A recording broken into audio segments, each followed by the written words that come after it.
Programa informativo de producción nacional con elementos de lenguaje, salud, sexo y violencia, que solo bajo la supervisión de padres, madres, representantes o responsables es apto para niños, niñas y adolescentes.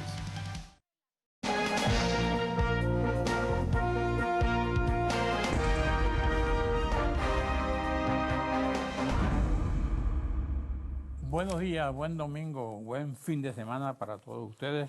En la primera parte de este programa voy a conversar con el ministro popular de la Información y Comunicación, Luis Marcano. Y la verdad que la semana ha sido muy productiva desde el punto de vista de temas para una entrevista como la que viene a continuación. Por ejemplo, hay dos tendencias siempre en las sociedades políticas confrontadas. Siempre se pretenden imponer cada posición su pensamiento. Y Marcano hablaba aquí de los CLAP como una política de emergencia por el desabastecimiento y que lo considera una medida bien positiva. La semana pasada estuvo aquí Tomás Guanipa y decía que los CLAP se habían convertido en una especie de negocios. ¿Tú qué piensas a esta altura del proceso? Muchas gracias, Carlos, por la oportunidad nuevamente. Nosotros, en medio de la emergencia que vive nuestro país, que ha sido absolutamente reconocida, emergencia en el terreno de lo económico, es la prioridad del gobierno, por ello se creó a principios de año la Agenda Económica Bolivariana, que tiene 15 motores, una cantidad de mesas de trabajo, que ha permitido una serie de acuerdos y toma de decisiones en conjunto con distintos actores de la sociedad. El primer motor de esa agenda económica es el motor agroalimentario, ¿no? Y el impulso que se ha dado a nuevos mecanismos para garantizar en medio de la emergencia el abastecimiento de los productos necesarios para la población venezolana, evidentemente coloca en el centro del trabajo el tema del abastecimiento de los alimentos. Y en ese sentido se ha creado una fórmula que forma parte de una iniciativa que fue tomada en algunos estados de nuestro país, en algunos municipios, específicamente en el estado de Yaracuy, en el estado Cojedes, a finales del año pasado, y que el presidente Nicolás Maduro tomó como referencia para crear esta política de los comités locales de abastecimiento y producción, los CLAP.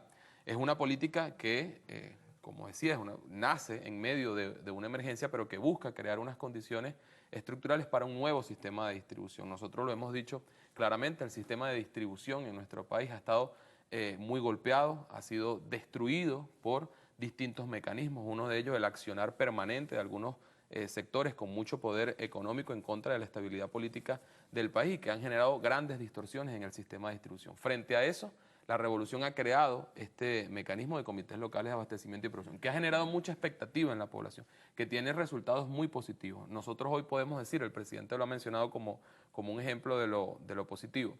Una tonelada de alimentos distribuida vía comités locales de abastecimiento y producción rinde 5 veces más que lo que rinde a través de los sistemas convencionales o tradicionales. Eso para nosotros es muy positivo. El vicepresidente Aristuro lo ha dicho, es falso que se pretenda decir que los comités locales de abastecimiento y producción llegan a toda la población, llegan a un sector, a un porcentaje importante de la población. Nosotros tenemos unas metas muy claras de atender al menos 6 millones de familias. Estamos avanzando en ese sentido. Algunos, frente a los éxitos que eso ha tenido, pretenden desmontarlo, pretenden desvirtuarlo y pretenden, sobre la base de algunos inconvenientes que ciertamente se han generado, dañar la imagen de esta política. Nosotros no vamos a retroceder, por lo contrario, nosotros vamos a seguir avanzando y corrigiendo lo que tengamos que corregir. Una de las cosas que sugieren los voceros del otro sector es que en esos comités locales de distribución son personas muy vinculadas al partido oficialista. Entonces, por lo tanto, reparten los CLAP a la gente que sea rojo-rojito. Si eso fuese así, no fuese viable la aplicación de esta política. Bueno, porque simplemente en una comunidad donde habitan por lo menos, ubiquemos un ejemplo, 2.000 personas, y si fuese así, como algunos intentan decir, que eso solamente beneficia a una parte de quienes allí habitan, los que forman parte del Partido Socialista Unido de Venezuela o que militan a favor de la revolución, bueno, fuese inviable porque la distribución es casa a casa. Es decir, ¿cómo reaccionaría una familia que ve que a una casa llega y a la otra casa no llega? Bueno, en todas las localidades donde ha llegado el CLAP se hubiesen presentado problemas, y es todo lo contrario. Todos participan. Además se utiliza, se hace uso de elementos científicos para poder proceder. Los días lunes, previo a cada jornada de los CLAP, hay reuniones regionales. Los días miércoles, normalmente en la mayoría de los casos de los días miércoles, hay reuniones en las comunidades seleccionadas para los CLAP. Y en esas reuniones se determina, bueno, cuántas calles hay, cuántas familias se va a atender, cuál es la cantidad de alimentos que se va a distribuir. Y los días sábados, durante el fin de semana, se procede a la distribución directa de los CLAP. Eso no tiene ningún tipo de distinción, no hay distinción ¿Cómo política. se constituye una bolsa de los CLAP? ¿Qué trae? ¿Dos paquetes de harina, dos aceites? ¿Qué trae? Mira, Vamos a un receso, te dejo la pregunta. Seguro.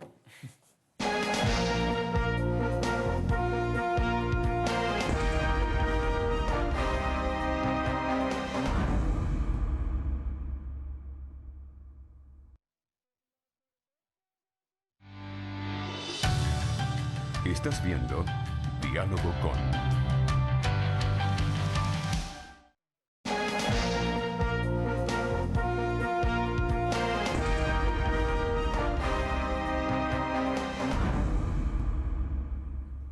Te decía, ¿qué es lo que trae esa bolsa? ¿Y de dónde vienen esos productos? Porque en los mercados no es, porque yo no los consigo ahí. Fíjate, te comentaba acerca del nivel de organización que conlleva la realización de los comités locales de abastecimiento y producción, que es un elemento a destacar. Normalmente nos quedamos en el tema de la bolsa, pero es para nosotros primordial el destacar los niveles de organización de nuestras comunidades para poder proceder en este sentido. Ahora, esa organización permite hacer diagnósticos, permite definir, determinar con precisión, bueno, las necesidades de cada familia. No es lo mismo una familia o un hogar donde esté, supongamos, una mujer con su hijo, a un hogar donde está, bueno, una pareja con 3 hijos, donde probablemente haya también un abuelo, una abuela, es decir, las dimensiones son diferentes. Y en función del diagnóstico que se hace, que hacen las mismas comunidades organizadas, se procede a la entrega y a la distribución de las bolsas. Además del tema organizativo, para nosotros también es fundamental poder destacar, y aquí un exhorto también a los medios de comunicación del país, a visibilizar el esfuerzo que estas comunidades a través de la política de los CLAC están realizando en el sentido productivo. ¿Cuántas iniciativas productivas nos se han estado levantando durante estos meses a propósito de los comités locales de abastecimiento y producción? Bueno, gente que ahora no solamente hace uso del tema de la agricultura urbana, de sembrar algunos alimentos allí, sino también gente que empieza ya a producir jabones, detergentes, organizados allí en las comunidades. Es un esfuerzo importante que está haciendo nuestro pueblo en medio de la emergencia. Los CLAP vi que son por familia o por persona. Por familia, por hogar. Ajá. Por hogares se hacen diagnósticos de las características del hogar. Pero entregas una bolsa para una familia de 10 personas. No, bueno, sí, pues te decía, de acuerdo a las características del hogar, se entrega una dotación, se vende, porque esto es importante decirlo, no es un regalo que está haciendo el Estado venezolano, es una distribución directa, la gente paga lo que compra. ¿Cuánto cuesta? Bueno, tiene distintos precios de acuerdo a las características de cada familia, porque hay bolsas más grandes, se entregan más de una bolsa, o sea, depende de las características de la familia. Y eso es solamente en sectores más vulnerables. Obviamente, la política, digamos, los Eso criterios... no llega a la clase media, que también tiene problemas de abastecimiento. Bueno, tiene problemas de abastecimiento, pero evidentemente el criterio con el cual se ha actuado es de beneficiar a los sectores más vulnerables. Claro. Otro tema es el caso del revocatorio. ¿Qué piensas tú, como ministro de Información, que debe estar bien informado del revocatorio? ¿Va a revocatorio, no va a revocatorio? Lo primero que habría que decir es que las fuerzas políticas que han convocado a la población a sumarse a una iniciativa de referéndum revocatorio, tuvieron la oportunidad de hacerlo a principios de año, cuando se cumplía la mitad del periodo del presidente Nicolás Maduro. De hecho, varios dirigentes de los sectores de la oposición en su momento lo dijeron. Si no convocamos el referéndum revocatorio en este momento, estoy hablando del mes de enero, no vamos a poder realizarlo este año. Bueno, ellos decidieron alargar, pusieron sobre la mesa una cantidad de opciones, unos hablaron de enmienda a la Constitución, otros hablaron de la renuncia del presidente, otros hablaron del referéndum revocatorio, pero no les prestaron... Es decir, de hecho, fue anunciado así, vamos con todas las vías. Bueno, pasaron 4 meses, y 4 meses después es que ellos decidieron irse por esa opción. Ahora, lo ha dicho el presidente Nicolás Maduro, ha sido suficientemente explicado, hay normativas que imposibilitan que ese referéndum pueda darse este año. En todo caso, nosotros hemos sido absolutamente respetuosos de la iniciativa política de estos sectores. Lo que sí también hemos, repito, respetado lo que han hecho, pero sí estamos también en la obligación de denunciar el gran fraude en el cual han incurrido. Dijeron haber recogido 2,5 millones de firmas. Luego dijeron que entregaban 1.900.000 porque 600.000 tenían problemas. Y finalmente lo que se verificó con presencia, con testigos de los sectores de la Mesa de la Unidad Democrática, pues eso está allí firmado, ellos verificaron el proceso que se realizó en el Consejo Nacional Electoral, bueno, se determinó que 605.000 firmas allí entregadas eran irregulares, eran chimbas. ¿Cómo sabe el gobierno eso? ¿Cómo sabe? El gobierno eso. Fue un trabajo que hizo el Consejo Nacional Electoral, repito, con la participación de los testigos de la oposición. Ellos ninguno ha salido a decir que eso es falso. Ellos deberían tener sus actas, ¿no? Nosotros las tenemos, el gobierno las ha mostrado. Y ahí está claramente evidenciado cómo hay 11.000 fallecidos que colocaron firmando. Hay 1.335 personas detenidas, sentenciadas por la justicia que aparecen allí firmando, son inhabilitados políticos por su condición y aparecen allí firmando. Es decir, una cantidad de irregularidades que evidencia un fraude. Y frente a ese fraude, bueno, el presidente se ha pronunciado. Pero ellos tienen que recoger 100 y pico firmas. 196.000 Bueno, podían ajá, hacerlo. Y presentaron aquí, dicen 1.300.000 para Correcto. validar. Presentaron 1.900.000, 605.000. Aquí de la MUI llama a 1.3 millones de firmantes a revalidar. Correcto, es la fase que ahora corresponde. Ajá. El Consejo Nacional Electoral hizo la verificación, se descartaron 605.000 firmas por las irregularidades, porque fueron firmas chimbas, avalado por los testigos de la oposición, y 1.300.000 firmas ahora van a un proceso de validación. ¿Por qué? Porque simplemente aquellas personas que aparecen ahí registradas ahora tienen que certificar que ciertamente firmaron. Okay. El presidente de la República decía que, hablando de eso, decía que iban a, bueno, ya demandaron ante el Tribunal Supremo de Justicia, ¿no? Pero que iban a pedir responsabilidades penales. Eso es una parte peligrosa, porque en cualquier recolección de firmas, me imagino que se presenta irregularidad, incluso en la del gobierno.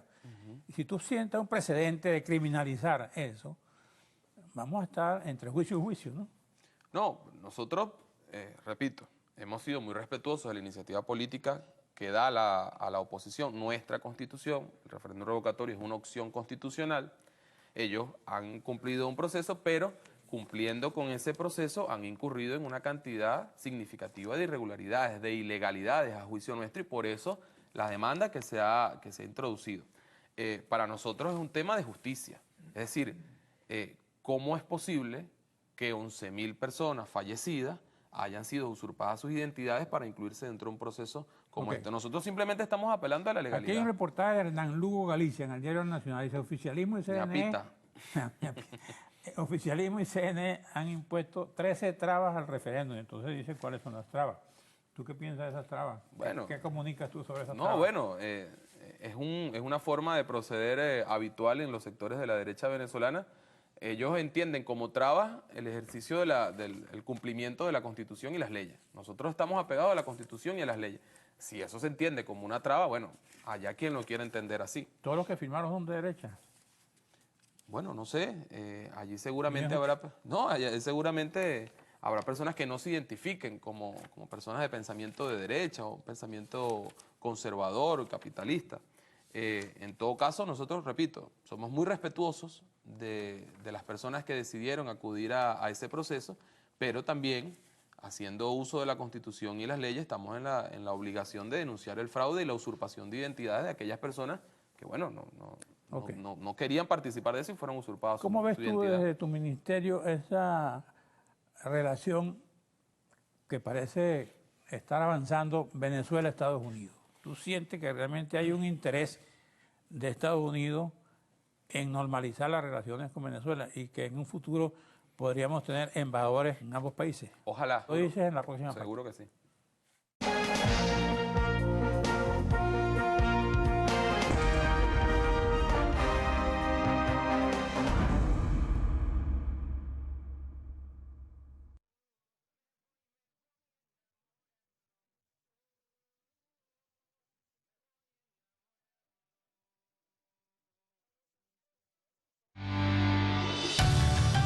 Estás viendo Diálogo con.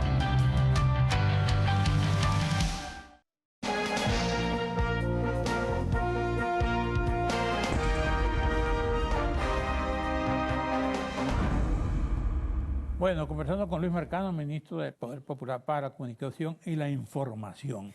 Dos temas, ya terminando este programa. Eso que le plantea los Estados Unidos. ¿Y qué piensas tú de lo que hubo en la última manifestación política donde resultó herido Julio Borges? Sobre el tema de Estados Unidos, te decía, ojalá ojalá de parte del gobierno de los Estados Unidos existiera disposición a un trato normal. Nosotros no pedimos algo extraordinario al gobierno de los Estados Unidos. Pedimos un trato respetuoso, un trato diplomático dentro del esquema diplomático que permita, bueno, eso, garantía de respeto mutuo. Lamentablemente tenemos un contexto histórico. Desde que el comandante Hugo Chávez asumió las riendas del poder en Venezuela en 1999, ha habido una serie de relaciones y de episodios hostiles de parte del gobierno de los Estados Unidos. Probablemente el más significativo, la participación del gobierno de Estados Unidos en la ejecución de un golpe de Estado en abril del año 2002. Y bueno, en lo sucesivo, una serie de cambios, altibajos. Hubo mucha expectativa cuando el presidente Barack Obama asumió la presidencia de los Estados Unidos, expectativa positiva de parte nuestra, no solamente de Venezuela, de nuestra región en general, de Latinoamérica. Sin embargo, pasados 8 años, nosotros, el balance que tenemos, lamentablemente, es muy malo, ¿no?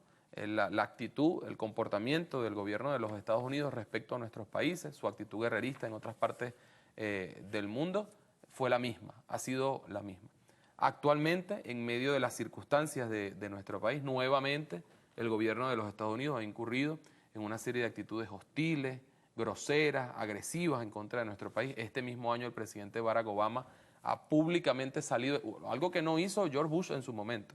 El presidente Barack Obama ha salido públicamente a decir que él exhorta a un cambio de gobierno en Venezuela. Vaya usted a ver semejante actitud injerencista, intervencionista en nuestro país. Bueno, a pesar de eso, la actitud del presidente Nicolás Maduro siempre ha sido la de tender la mano para el diálogo, pero haciendo respetar también la soberanía y la independencia de nuestro país. Nosotros no vamos a permitir que se nos pisotee, que se nos ofenda, que se nos malponga en el mundo. ¿Y tú sientes que nos están pisoteando? Siento que hay el interés de pisotearnos, de dañar la imagen de nuestro país. Cuando uno observa... ¿Cómo? Bueno, cuando uno observa en el discurso, desde el presidente de los Estados Unidos, pasando por el secretario de Estado, el señor John Kerry, hablando incluso funcionarios militares, el comandante jefe del Comando Sur, John Kelly, el año pasado, hablando de posibilidad de intervención en Venezuela si se genera un escenario de crisis humanitaria, ya uno ve hay una actitud hostil. Nosotros no somos ingenuos. Nosotros sabemos que cuando los Estados Unidos habla de posibilidad de intervención es porque existen planes. Pero Kerry lo que ha dicho es que ellos quieren que haya revocatorio y elogió la reunión que estuvo con la canciller y hasta se dieron la mano. Muy bien, está bien. ¿Tú no la viste? Claro, claro que la vi, porque esa ha sido la actitud del... así como esa ha sido la actitud separados. Es que esa ha sido la actitud del gobierno venezolano. Nosotros siempre hemos estado dispuestos a dar la mano, a conversar, a sentarnos. Ahora, repito, nosotros no somos ingenuos. Nosotros sabemos perfectamente que cuando un gobierno con las características del gobierno de Estados Unidos habla de posibilidades de intervención, ¿no? Es porque existen planes. Repito, no somos ingenuos, ya están las situaciones de Siria, las situaciones de Libia, de Irak, de Afganistán. Sería muy ingenuo pensar que no existen esos pensar intereses. Que nosotros somos un país de eso. Nosotros no somos fundamentalistas, nosotros no tenemos esa situación tan conflictiva como el Medio Oriente, ¿no? Pero nosotros tenemos la principal reserva de petróleo del mundo. Pero la tenemos hace años. Correcto. Pero hace años no teníamos los niveles de independencia que hoy tenemos, de respeto de nuestra soberanía. Pero ¿tú estás convencido que nos pueden invadir? Yo estoy convencido de que existen intereses transnacionales de poderes económicos, del poder imperial, de tener control sobre Venezuela. Estoy convencido de eso. Estamos convencidos de eso. Ahora, ¿La Fuerza Armada venezolana está preparada para una intervención de esa naturaleza? La Fuerza Armada Nacional Bolivariana está preparada para defender a nuestro país de cualquier tipo de agresión. Eso para nosotros está muy claro. Ahora, repito, no quisiera que ese fuese el escenario. Nosotros lo que sí apostamos, repito, es al respeto mutuo. Mientras haya respeto, es normal. O sea, nosotros no estamos pidiendo nada extraordinario. Pedimos un trato respetuoso. Eso es lo que debe privar entre las naciones. Claro. ¿Quién es el gobierno o por qué un gobierno como el de los Estados Unidos tiene que poner condiciones para definir si hay o no democracia en Venezuela? Eso no lo hace. Nosotros no pedimos que en Estados Unidos se adelante una elección o se haga un proceso. Sería absurdo. ¿Qué piensa sobre la denuncia de Julio Borges en la Fiscalía sobre la agresión de este proceso? El presidente Nicolás Maduro ha salido públicamente a rechazar todo acto de violencia, directamente el acto de violencia del que fue víctima el diputado Julio Borges. Igualmente hemos salido a decir que en medio de la desesperación de grupos políticos de derecha, desesperación ¿por qué? porque ellos plantearon a principios de año la salida del presidente Nicolás Maduro a mediados de este año 2016. Se colocaron un plazo y todo. Dijeron en 6 meses salimos del presidente Nicolás Maduro. El plazo se les agota. Y en medio de la desesperación de eso, por haber hecho una promesa falsa a quienes le siguen, han lamentablemente cruzado líneas de violencia y han apostado por situaciones de violencia, por promover hechos de violencia. Entonces, frente a eso nosotros hemos sido muy claros. Nosotros, haciendo uso de la Constitución, de las leyes, en el caso del gobierno, disponiendo de los organismos de seguridad, vamos a hacer todos los esfuerzos para evitar la violencia. Pero es muy importante que prive la sensatez y la racionalidad dentro de los sectores de la oposición. No pueden ellos pretender que por sus fracasos políticos vaya a ser la vía de la violencia la que genere un cambio de gobierno como ellos aspiran. Almagro insiste en su propuesta, ¿no? Creo que es el 24. Yo creo, en ese caso, nuestra canciller, que ha tenido una defensa brillante de la soberanía venezolana, y aquí yo aprovecho no solamente para felicitarla, sino también para llamar a todos los venezolanos, independientemente de la postura política que cada uno de nosotros pueda tener. Nosotros tenemos condiciones en nuestro país para debatir todos nuestros asuntos, todas nuestras situaciones, todas nuestras dificultades, nuestros proyectos de futuro. Ahora, en primer lugar, todos estamos también en la obligación de defender nuestra soberanía y nuestra independencia. La actitud del señor Luis Almagro ha sido una actitud nefasta, no tiene precedente, no hay secretario de la OEA que se haya prestado para impulsar con fines políticos los intereses de un grupo opositor en país alguno. Eso no tiene precedente.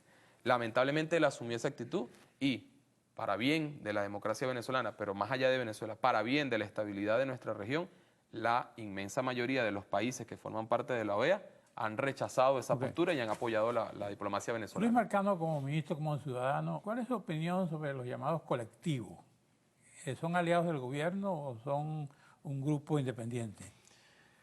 En nuestro país, a propósito de la revolución bolivariana, de todo lo que ha significado la promoción de la organización popular, lo que ha surgido durante estos años y lo que ya existía, muchas de estas organizaciones que han pretendido ser estigmatizadas por los sectores de la derecha tienen décadas trabajando en sus comunidades, etcétera, enfrentando distintas realidades.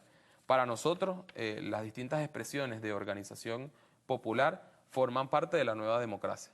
Eso para nosotros, nosotros lo tenemos muy claro.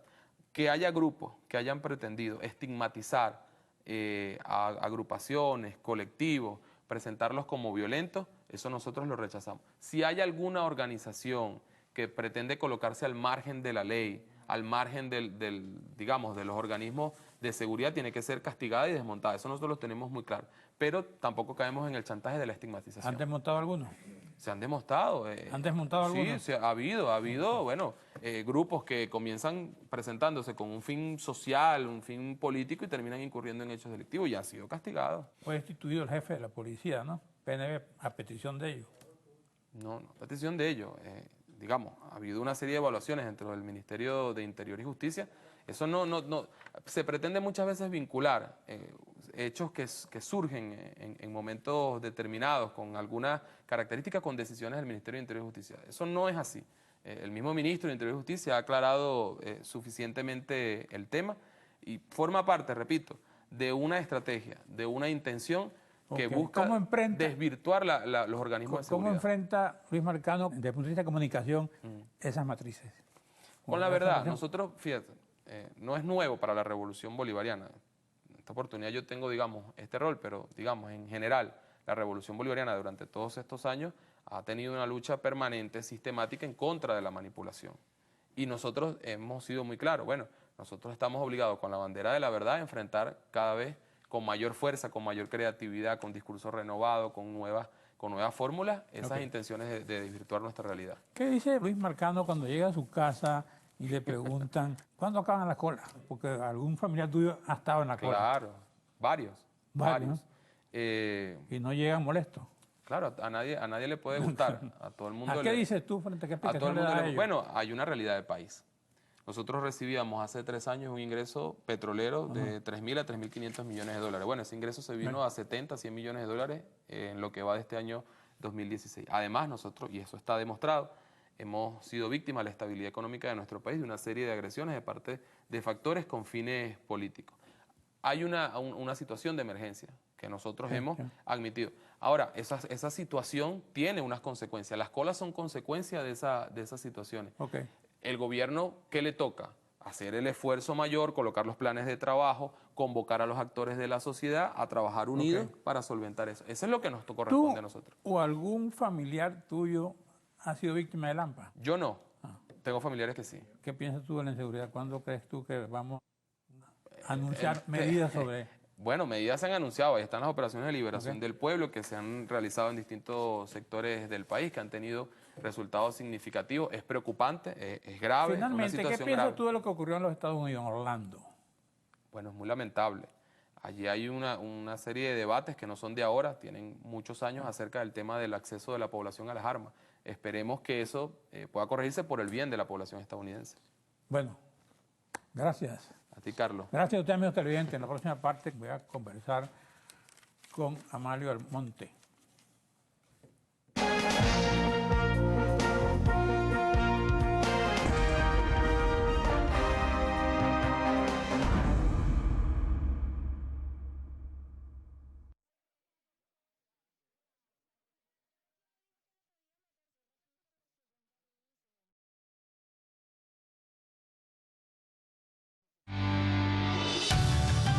Estás viendo Diálogo con...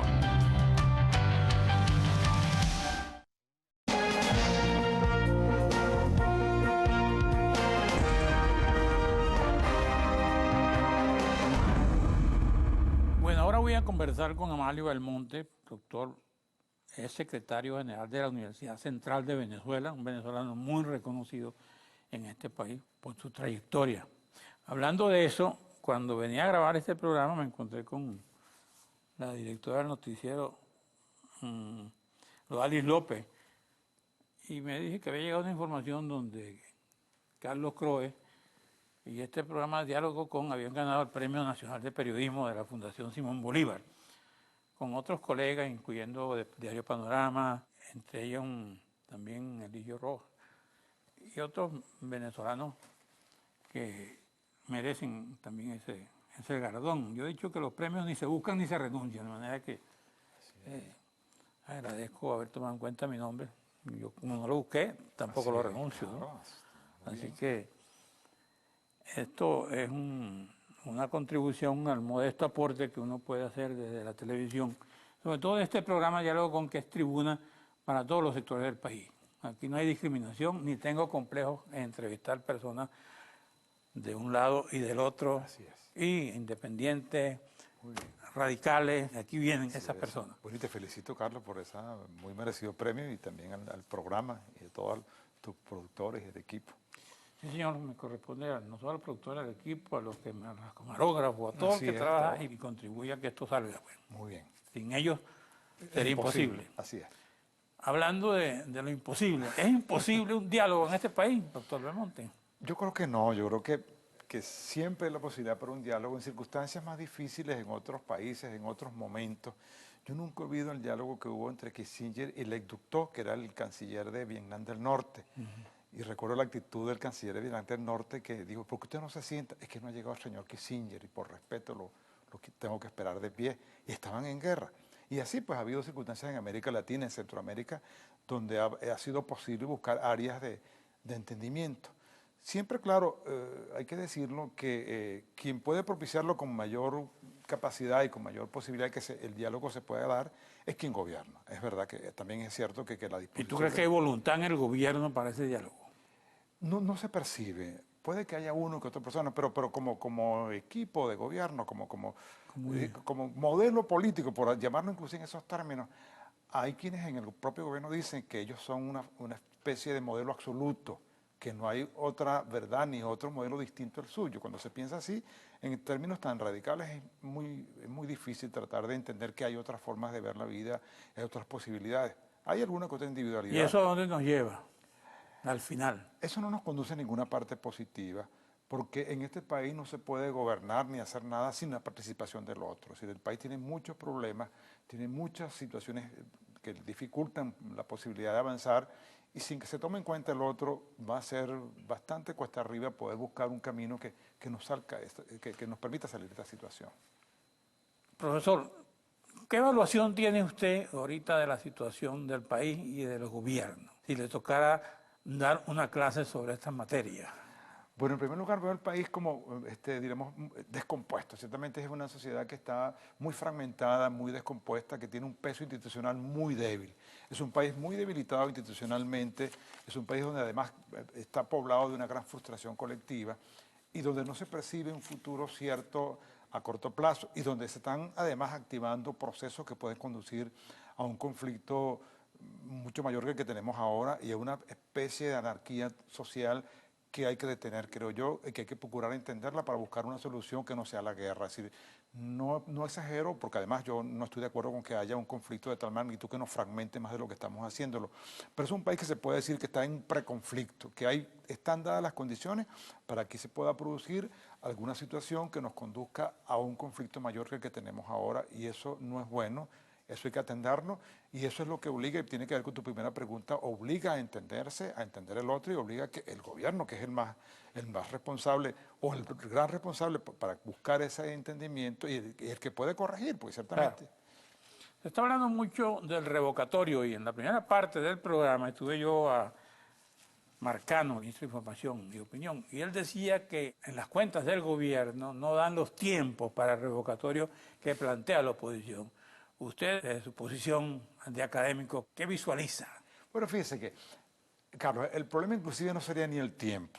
El tiempo existe formalmente y legalmente, lo han dicho, pero si no existiera el tiempo, el gobierno debería estar muy interesado en pulsar la opinión pública. Cuando hay una crisis, ¿qué es lo que hace todo gobierno? Bueno, en los gobiernos que son gobiernos parlamentarios se convocan nuevas elecciones.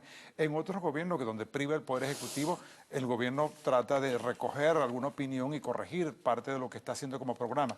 Es decir, hablar de que no hay tiempo es tratar de colocarle es represar una situación en la cual mucha gente está pidiendo participar, unos con la idea de cambiar el gobierno, otros quizás tratando o apostando que el gobierno se mantenga, pero en todo caso, si se le niega la posibilidad, y eso está en la Constitución y además ha sido propiciado por quienes gobiernan, son en buena medida los actores principales de lo que llaman el revocatorio, que tiene dimensión mundial, existe en otras partes del mundo, deberían ser los más interesados en que eso que propiciaron ellos en la Constitución pueda ahora desarrollarse. De otra manera, eso puede generar dos cosas muy graves. Frustración, o la gente puede pensar que la vía democrática pareciera que está agotada para poder propiciar un cambio en el país. Creo que al gobierno le interesa pulsar la opinión pública, que se exprese la colectividad. Eso le puede permitir saber dónde se encuentra. Ahora, usted como venezolano, usted cree como profesor, ¿usted cree que la salida del revocatorio es parte de la solución del país? Yo creo que sí. ¿Por qué? Porque si uno es un demócrata, uno tiene que apostar a los mecanismos democráticos para cambiar el gobierno. Y el mecanismo democrático que tenemos en este momento, salvo la renuncia del presidente, sería el revocatorio. ¿Qué permite eso? Que la opinión pública, que el pueblo, no una individualidad ni un grupo, sino que el pueblo se exprese y diga, bueno, quiero o no continuar con este modelo. Y al gobierno le debe interesar porque de otra forma esta conflictividad tan alta que tiene, no tiene válvulas de escape, no tiene posibilidades de salir, de emerger de otra manera distinta a lo que estamos viendo en la calle. Es decir, todas esas personas que hoy tienen carencias, que ven que no hay salidas a la crisis económica y la crisis de salud y la crisis además de seguridad que tiene el país, apuesta por revocatorio. Piensa que el revocatorio sería el comienzo de una salida. Si eso no se le permite, se genera una gran frustración y al lado de la frustración pudiera desarrollarse en el futuro un conflicto mayor y un conflicto que tendría proporciones que el gobierno no es capaz de contener ni tampoco de viabilizar por ninguna manera. Ahora, usted ha dicho que los problemas del país, incluyendo el problema económico, incluye la escasez, el desabastecimiento, claro, y has mencionado también el problema de la inseguridad. Esos dos problemas, ¿a usted cómo los analiza? ¿Qué podemos hacer después de un revocatorio para resolver esos problemas? Vamos a un receso, regresamos. ¿Cómo no?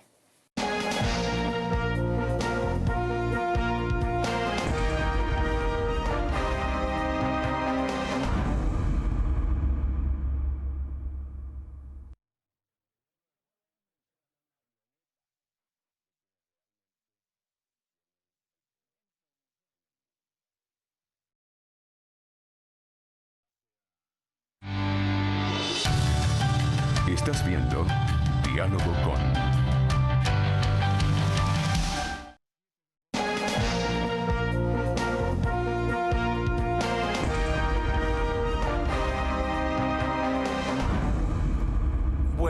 estaba planteando el problema de la economía y le toqué el problema de la inseguridad porque allá en la universidad casi matan a un estudiante, Sí, a un ¿no? joven estudiante de ingeniería, sí. Manuel Eso ocurrió López. dentro de la universidad. Sí, en el pasillo de la Facultad de Ingeniería que va a ser la Facultad de Arquitectura. Y el agresor era de la universidad. No, era un delincuente, digamos, de procedencia externa que entró armado y trató de asaltarlo. Este joven intentó defenderse, o intentó casi huir, no defenderse, porque no se puede defender.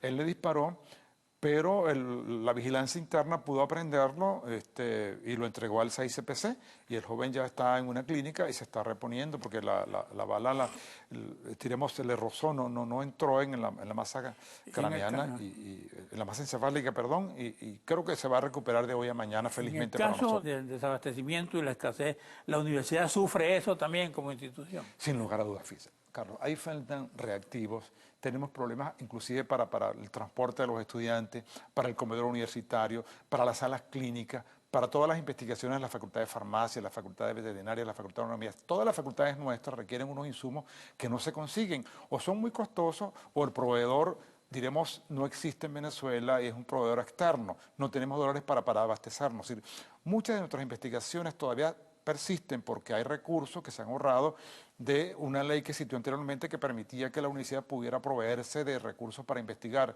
Pero una vez que eso se agote, se va a hacer mucho más compleja. La Facultad de Odontología, por ejemplo, que requiere múltiples insumos, tiene una pequeña parte de lo que requiere para que puedan funcionar las salas clínicas. Así pasa con la Facultad de Ciencias, las que utilizan laboratorio. Entonces no se puede investigar si no existen esos insumos.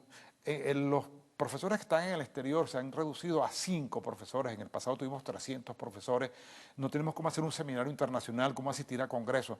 De esa forma la academia se va afectando. ¿Porque no tiene presupuesto? Porque no tenemos presupuesto y porque el gobierno además ha dicho, es decir, que no nos puede proveer de dólares porque hay otras diríamos, necesidades que son mucho más urgentes. Yo creo que la educación es urgente, debería ser la prioridad para el gobierno y no lo es. No lo es porque el trato que le da a las universidades es un trato ciertamente muy poco receptivo con respecto a ellas, muy poco comprensivo. Que si el conocimiento, por sí conocimiento es caro, pero mucho más caro es la ignorancia. ¿Qué busca eso? Yo creo que hemos dicho que si bien esto no nos colocan un tanque en la puerta, sin embargo, por la vía de la asfixia presupuestaria, de la utilización y la descalificación desde el punto de vista económico y académico, de esa forma van agotando la universidad. O sea, que la universidad podría cerrar en un tiempo. Si esto sigue así, tenemos una especie de bomba de tiempo que puede ser una especie de cierre inducido desde el gobierno. Si nos cierran el presupuesto, si no nos dan más presupuesto, si nos niegan la posibilidad de crecer académicamente, de desarrollar los planes académicos y de investigación, es imposible seguir con las actividades naturales que tienen que ver con la vida universitaria. Eso está pasando ahora parcialmente, pero pudiera acentuarse y eso sería muy grave porque la institución no tendría capacidad para continuar. ¿Cómo le pagan ustedes a los profesores o les aumentan los sueldos a los trabajadores? Bueno, cada vez que hay un decreto, incluso el gobierno asume una actitud muy irresponsable, aumenta los sueldos pero no nos da el presupuesto para ello, o nos da cuentagotas, y muchas veces tenemos protestas internas de los trabajadores pidiéndonos el aumento que el gobierno otorgó, pero ocurre que el gobierno no nos los ha dado para pagar. Este año ha sido bastante grave. La primera quincena de enero, la segunda de enero, la tercera, la segunda de febrero, hasta el mes de marzo no llegaron algunos recursos para pagarle a los profesores y tuvimos que pagarlos con algunos ahorros internos. Y así sigue existiendo una situación de cerco, no solamente para pagar para comprar los insumos, sino que para pagar los sueldos el gobierno se retarda o argumenta múltiples razones que no existen para que eso siga siendo cada vez un problema de mayor dificultad y así no se puede estimular al investigador, al docente y por supuesto no se pueden captar nuevos jóvenes. Claro. ¿Sabes que me impresionó mucho hace tiempo que fui yo a una reunión fuera del país y me encontré en una tienda a una señora de cierta edad y me dice, ella me reconoció, me dijo, usted es Carlos Cruz, sí. Caramba, ¿qué hace usted por nosotros? ¿Y usted qué? No, yo soy profesora jubilada de la Universidad Central. Claro, sí. Y he tenido que buscar trabajo en esta tienda de vendedoras porque no me llega la jubilación. ¿Qué está pasando ahí? Claro, los profesores que están en el exterior, hasta hace algún tiempo, hasta hace un año, ellos recibían su sueldo de jubilado en dólares. Ajá. Por la vía oficial, por la vía del gobierno, pero desde hace un tiempo para acá no les están llegando, les retardan diríamos el sueldo que se le envía en dólares, y entonces muchos de ellos por cuanto no pueden mantenerse, entonces tienen que buscar otro trabajo a una edad en la cual ellos deberían estar haciendo otro tipo de actividades, ya sea reflexionando o estudiando, o incluso dando clases de posgrado en alguna universidad en el exterior. Esos profesores que se fueron al exterior a vivir y podían hacerlo porque el sueldo se los permitía con el dólar Cadivi, ahora no pueden hacerlo. Primero que el sueldo es mucho menor porque la cantidad de dólares es menor que la que recibían antes y además no les llega el sueldo. Esa muestra que tú viste es una muestra que se extiende por todas partes del mundo. Los profesores que están en el exterior, que se fueron jubilados, han tenido que buscar oficios distintos. Algunos han tenido la suerte de seguir siendo profesores, pero otros tienen que buscar oficios distintos para poder subsistir. Ha habido actos de protesta y de violencia y yo condené la agresión de que fue objeto el dirigente Julio Borges, ¿no? Sí. Yo creo que ese no es el camino. No, yo creo que yo eso creo fue... que tenemos que ser un poco tolerantes. La tolerancia es por ideología, democracia. Así es. Lo otro es anarquía y lo otro es fundamentalismo que nos lleva a no sé dónde. Ha habido protestas en Cumaná, en otras partes del país. ¿Usted qué lectura le da a todo esto? Bien, esa protesta tiene una razón muy válida, que el gobierno ha intentado descalificar o de atribuirse a factores que no tienen nada que ver con el asunto, factores externos, hasta el propio Obama o a Uribe, en fin. Hay aquí una situación de escasez y de hambre inusual en Venezuela. Del tiempo que uno se percibe como existente en este país, como ciudadano de este país, no había habido una situación de escasez con hambre en Venezuela. Ha habido problemas, ha habido gente realmente con situaciones económicas muy precarias, pero hambre colectiva, personas que están en la calle normales y corrientes, que no están instigados por nadie, que no forman parte de ninguna conspiración, simplemente están reclamando comida para sus hijos o para ellos mismos. Eso es inusual en Venezuela y eso es una parte del conflicto que tenemos que el gobierno se niega a ver. Yo he visto por ahí a Aristóbulo, que es un profesor, que no hay que decirle que no tiene talento, tratando de decir que eso es ficticio, que eso es parte de una conspiración, y no lo es. Es un problema social muy importante. Debe recordar que la Revolución Rusa y la Revolución Francesa comenzaron por la escasez de pan. Cuando hay escasez de comida, bueno, los ánimos y la desesperación de las personas los pueden conducir a lo que lo ha conducido a la protesta. ¿Y cuál ha sido la respuesta del gobierno? El gobierno siempre criticó una frase que se le atribuye a Betancourt, que las calles son de la policía y no del pueblo. Entonces, ahora el gobierno está poblando la calle de policías y eso significa que no goza de buena salud la democracia venezolana. Mientras más policías se exhiben, menos estabilidad tenemos en Venezuela. Bueno, pero goza de buenos perdigones. Eso está muy bien, esa frase es muy buena para concluir allí. Le planteaba a usted la cuestión que ocurrió en Cumaná y otras partes del país. En Cariaco, ¿no? ¿Ah? En Cariaco también ocurrió. Y en Cariaco ocurrieron, ¿no? Sí. Y se ha acusado a los cuerpos policiales de abuso con los estudiantes. Sí, lo había. En las universidades también está hablando de protestas universitarias y hasta de paros de las universidades. ¿Eso está previsto en este momento? Hubo una manifestación de estudiantes, digamos, relacionadas con el hecho que relatábamos al principio, que dieron un estudiante de la Facultad de Ingeniería. Cuando salieron a la calle fueron reprimidos de manera inmisericordia, con perdigones, con bombas lacrimógenas. Y las otras, felizmente no hubo disparos, o no lo hubo hacia los estudiantes. Ahí me dio un funcionario que hay que reconocerle, no sabemos quién fue que me dio para que no se produjera una violencia mayor. Pero el resto de las manifestaciones son reprimidas con mucha violencia, con mucha desconsideración. Y se suponía, lo decía el presidente muerto y el fallecido Chávez, que bueno, que utilizar la fuerza de esa naturaleza era propio de gobiernos anteriores. Pero este gobierno está utilizando la represión, en la medida que se le aumentan los problemas, más represivo es, y eso lo conduce a que haya mayor crisis y mayor conflicto. En su casa han sufrido el problema del desabastecimiento y la escasez. ¿Usted ha vivido las colas? ¿Cómo no? Sí, ¿Cómo mucho. no? Yo hago cola. ¿Cuánto tiempo? Ayer hice una de 1:30, he hecho de 2 horas cola. También lo hace mi hija y lo hace mi esposa. Es decir, toda la familia nuestra está entrenada para las colas, pero como soy el único masculino, me corresponde hacer las colas más largas y más continuas. ¿No le ha tocado comprar a los bachaqueros? Sí, claro que sí. Eso no sé si es un delito, pero delito. en momentos de circunstancia, el proveedor, en este caso, no importa, y eso lo hace todo el mundo en Venezuela. Hasta la propia gente del gobierno. Tengo vecinos que son del gobierno que se abastecen con bachaqueros y después nos abastecen a nosotros. Pero usted es un candidato a los CLAP. No, a la bolsa de comida. Creo que, bueno, si nos las dan la esperaremos, pero parece ser que están como etiquetadas, parece que hay como dirigidas a un solo sector. No, cree, el ministro dice que no, que todo el mundo agarra de eso. No, yo creo que no, ahí hay una discriminación política. Nos están tratando a una parte de los venezolanos como si tuviéramos una estrella de David en la Segunda Guerra Mundial, es decir, como ciudadanos de segunda, y eso también es parte... Marcano en el programa anterior, yo le planteé eso, no, eso no puede ser, porque es imposible. discriminar así. No, no, eso existe, lo ha denunciado mucha gente y no lo han denunciado dirigentes políticos, lo han denunciado las propias personas. El gobierno que dice que gobierna para el pueblo debería pulsar esa opinión del pueblo, debería buscar testimonio para que vea que el pueblo está protestando porque tiene hambre, ciertamente. Y aquí están protestando porque usted se pasó el tiempo, profesor. Caramba, bueno, Muchas gracias, Amalio Belmonte, secretario general de la UCB. Gracias a ustedes, amigos televidentes. Nos veremos aquí el próximo domingo a esta misma hora.